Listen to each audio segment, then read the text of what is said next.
সকাল বন্ধুরা, kitchen flavour জালিয়ার পক্ষ থেকে সবাইকে স্বাগত জানিয়ে আজকে আমি আবার একটা নতুন রেসিপি নিয়ে রান্নাঘরে চলে এসেছি। প্রথম থেকে দেখো আজকের রান্না কি হতে চলেছে। আজকের রান্না এখানে কই মাছ নিয়েছি, দেশি কই ভেজে নিয়েছি।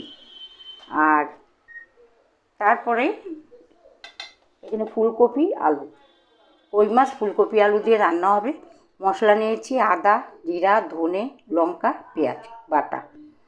রিফাইন তেল দিয়েছি, কফি ভাজবো, সর্ষের তেলও ব্যবহার করব। ধনেপাতা শেষে দেব।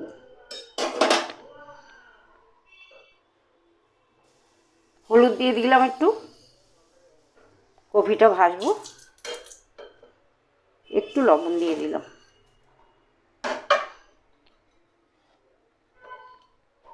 ফুলকপিগুলো একটু বয়েল করে নিয়েছি, দিয়ে দিচ্ছি ফুলকপি।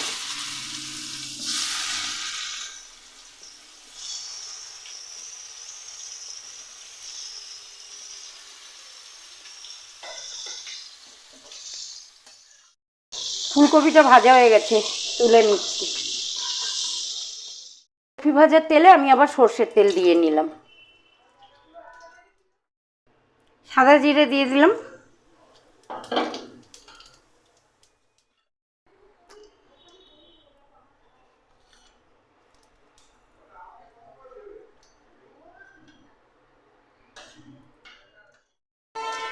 এটা কিন্তু নতুন আলু।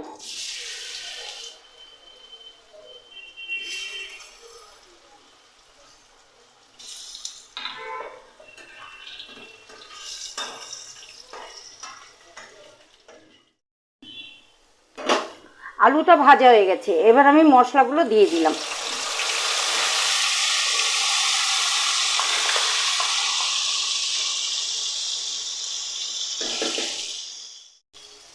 স্বাদ অনুযায়ী লবণ দিয়ে দিচ্ছি।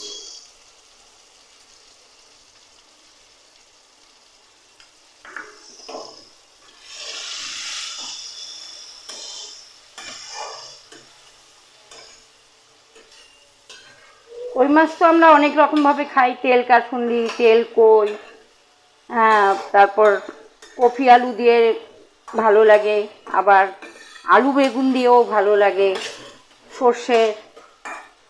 তা আজকে আলু কফি দিয়েই করলাম।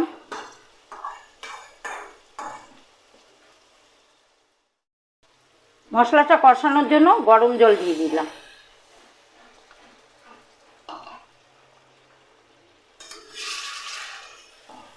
কই মাছ কিন্তু আলু সিম দিয়ে জিরা আদা বাটা দিয়ে একটা হেলদি ঝোল, ওটাও কিন্তু খুব খেতে ভালো লাগে।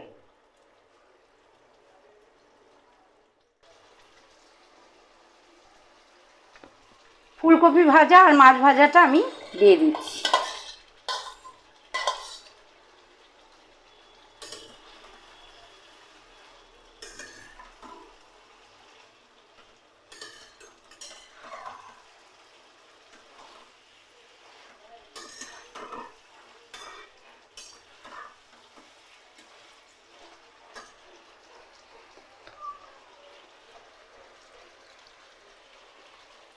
গরম জল দিয়ে দিচ্ছি।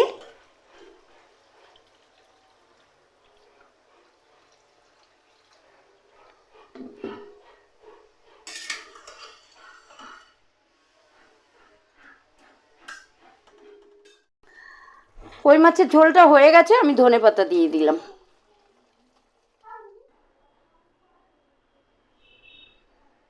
ফুলকপি আলু দিয়ে কই মাছ রেসিপিটা তোমাদের কেমন লাগলো? যদি ভালো লেগে থাকে, আশা করি অবশ্যই ভালো লাগবে, তাহলে একটা লাইক করে দিও, কমেন্টসে জানিও। আর যারা আমার চ্যানেলে নতুন, এখনও আমার রান্না দেখোনি, তারা সাবস্ক্রাইব করে নিয়ে আমার রান্নাগুলো দেখো। আর আমার ফেসবুক পেজটা ফলো করো। আমি ফেসবুক লাইভে আসি, পারলে তোমরা থেকো পাশে। সবাই ভালো থেকো, সুস্থ থেকো। নতুন নতুন রেসিপি নিয়ে এইভাবেই আসবো। সবাইকে ভালোবাসা জানিয়ে আজকের মতো টাটা, বাই বাই।